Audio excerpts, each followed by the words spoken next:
మాలో ఉన్న ప్రతి చీకటిని నీకు ఆయాసకరమైన క్రియలను తొలగించి నీ వాక్యమని వెలుగు చేత మమ్మల్ని నింపుమని ప్రార్థిస్తున్నామయ్యా. సమస్తాన్ని మీ చేతులకు సమర్పిస్తూ నజరేయుడు పరిశుద్ధులైన యేసు నామమున అడుగుచున్నాం తండ్రి. ఆమేన్. ఆమేన్. దేవునికి మహిమ కలుగును గాక. అందరికీ హ్యాపీ మదర్స్ డే. తల్లిలా తండ్రిలా మనల్ని ఆదరించే ప్రేమించే మన దేవుడు మనకున్నాడు. అందుని బట్టి దేవునికి మహిమ కలుగును గాక. మనము ఈరోజు వాక్య భాగం చూసుకున్నట్లయితే ఆశ్చర్య కార్యాలు చేసే దేవుడు, అంటే మన ఊహలకు మించిన కార్యాలు జరిగించే దేవుడు. ఒకసారి మనం యెహెజ్కేలు 37వ అధ్యాయము 11వ వచనం చూసుకుందాం. యెహెజ్కేలు 37వ అధ్యాయము 11వ వచనము.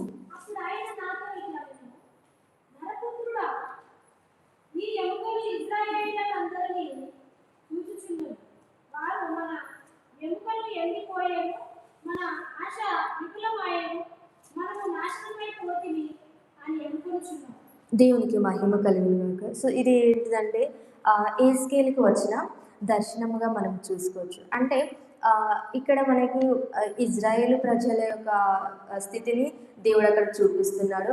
అలాగే మనము యెహెజ్కేలు యొక్క పరిస్థితులను గమనించుకున్నట్లయితే అతను ఒక యాజక వంశానికి చెందిన అతను.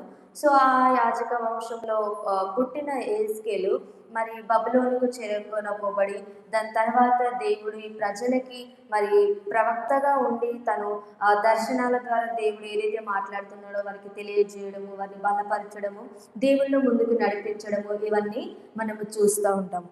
అయితే ఇక్కడ మనం గమనించుకున్నప్పుడు 11వ వచనంలో, అప్పుడు ఆయన నాతో ఇట్లా నేను నరపుత్రుడా, ఈ ఎముకలు ఇజ్రాయేలునందరినీ సూచించుచున్నవి. వారు మన ఎముకలు ఎండిపోయెను, మన ఆశ విఫలమాయను, మనము నాశనమైపోతుంది అని అనుకొనుచున్నారు. దేవునికి మహిమ కలుగును గాక.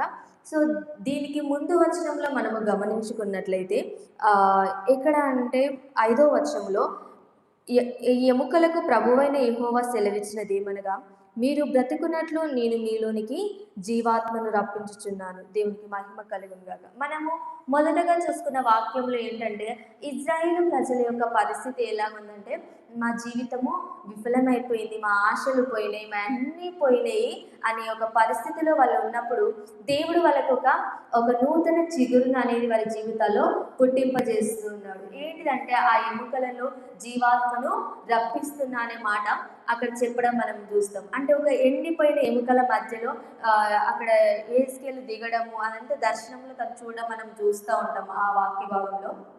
అయితే మనం అక్కడ గమనించుకున్నప్పుడు అంటే ఎలాంటి ఒక పరిస్థితిలో ఉన్న ఒక ఎండిపోయిన జీవితంలో అంటే మనం అనేక సమస్యల గుండా వెళ్తున్నాము, ఇబ్బందుల గుండా వెళ్తున్నాము, ఇంకా నా జీవితంలో కాదు అనే పరిస్థితికి, ఇంకా నా జీవితంలో అదే ఒక హెల్త్ ఇష్యూ అయినా, లేదంటే ఆర్థిక సంబంధమైనవైనా, లేదంటే ఇంకా ఇంకా ఏ సమస్యలైనా కానీ, కుటుంబ సమస్యలు ఏమున్నా కానీ మన జీవితంలో కొంతసేపు మనము వాటి కోసం పోరాడతాం, వాటి కోసం మనము ఎన్నో ప్రయత్నాలు చేసి విఫలమైపోతూ ఉంటాం.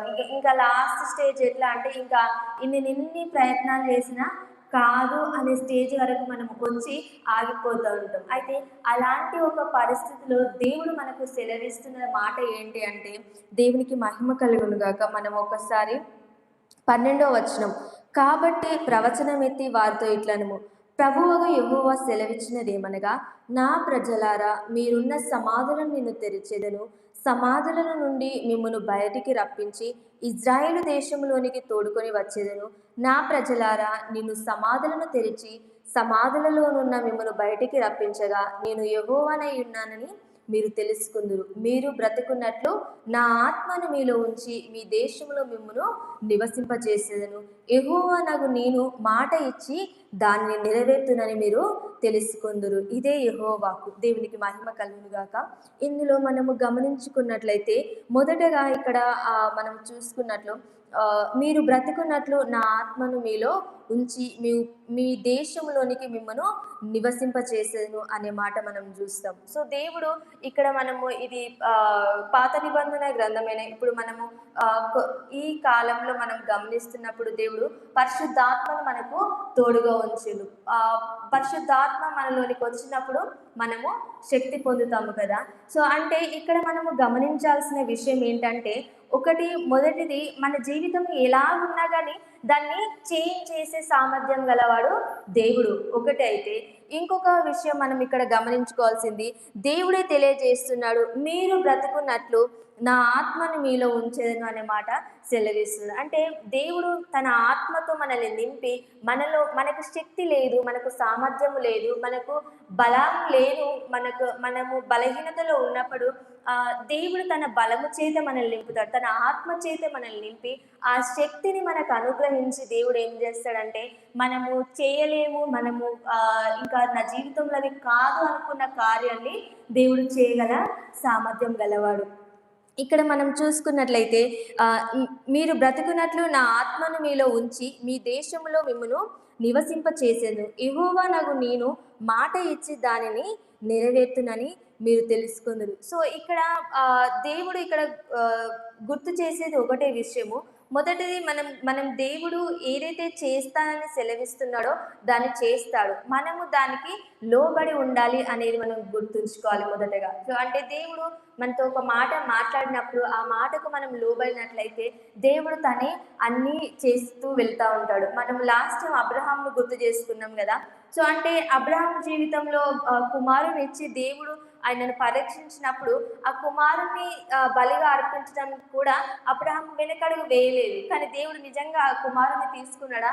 తీసుకోలేదు, పరీక్షించింది. ఈరోజు మన జీవితంలో కూడా మన శ్రమలు ఒక దానికి వెళ్తున్నాయి కావచ్చు, అంటే ఇంకా నేను బాగైపోను, ఇంకా నా జీవితం ఇంతే అన్న స్థితిలోనికి మనం వెళ్తున్నాం కావచ్చు. కానీ అక్కడ నీ విశ్వాసాన్ని దేవుడు పరీక్షిస్తున్నాడని కూడా మనము అనుకోవచ్చు. సో అక్కడ కూడా ఆ పాయింట్కి వెళ్ళినా కూడా మనము దేవుని హత్తుకొని ఉండే బిడ్డలమైతే ఏమవుతుందంటే దేవుని కార్యాలు అనేది మనము చూడగలుగుతాం. ఇక్కడ ఇజ్రాయేల్ ప్రజలు ఇక్కడ బబులోనుకు చెరగలిపోయారు. అంటే వాళ్ళ రాజు పరిపాలన కాకుండా అన్య రాజు పరిపాలన అని మనము చూసుకోవచ్చు. అంటే ఎలాంటి హోప్ లేదు. ఇక్కడ మనం మొదట చదువుకున్న వాక్యంలో చూస్తాం కదా, మన ఆశ విఫలమాయను, మనము నాశనమైపోతుంది అనుకుంటున్నారు. అంటే ఆ ప్రజలది ఏమవుతున్నది, నా ఆశలన్నీ పోయినవి, నా అన్నీ ఇంకా విఫలమైపోతున్నవి, మేము నాశనమైపోతున్నాం అనే ఒక స్థానంలో, అంటే అలాంటి ఒక సిచ్యువేషన్లో వాళ్ళు ఉన్నారు. కానీ దేవుడు ఏం గుర్తు చేస్తున్నాడు, నేను దేవుడిని మీకు నిరూపిస్తా, నా ఆత్మను నీలో ఉంచుతా అని దేవుడు ఈరోజు గుర్తు చేస్తున్నాడు. సో మనం ఈరోజు ఏ బాధ గుండా వెళ్తున్నామో, ఏ ఆశలు విఫలమైపోయినాయి నా జీవితము, ఇంకా ఎన్నో ఆశలు పెట్టుకుంటున్నా కానీ ప్రతిసారి ఇలానే అవుతుందని ఎవరైతే మనము ఆలోచిస్తున్నాము, దేవుడు ఈరోజు మనతో మాట్లాడుతున్న మాట అది ఇంకా అయిపోయలేదు, ఇంకా ఉంది, నేను నీ మధ్యలో కార్యము చేస్తా అని దేవుడు మనకి గుర్తు చేస్తున్నాడు. మన దేవుడు ఆశ్చర్య కార్యాలు చేసే దేవుడు. ఎండిన ఎముకలను మహా సైన్యముగా మార్చిన శక్తివంతుడు, సామర్థ్యం గలవాడు. కాబట్టి ఈరోజు మనము వ్యర్థమైన దాని తట్టు తిరగకుండా ఆ దేవుని యందు విశ్వాసం వచ్చి ముందుకు కొనసాగినట్లయితే దేవుడు తన కార్యాన్ని మన జీవితంలో బలముగా చేస్తాడు. దేవునికి మహిమ కలుగును గాక. మన జీవితంలో మనము ఎన్ని కోల్పోయామనుకుంటామో అన్ని దేవుడు మనకు తిరిగి సమకూర్చే సామర్థ్యం గలవాడు. కాబట్టి అది ఆరోగ్యమైన, అది ఎలాంటి పరిస్థితి అయినా కానీ మనము దేవుని యందు విశ్వాసం ఉంచినట్లయితే, దేవుల్లో మనం ముందు కొనసాగినట్లయితే దేవుడు తన కార్యాన్ని చేసుకుంటూ వెళ్తాడు. దేవునికి మహిమ కలుగును గాక. ఇటు మాటలు దేవుడు దీవించును గాక. ఈ మాటలు మన జీవితంలో, మన హృదయాలలో ఫలించును గాక. ఆమేన్.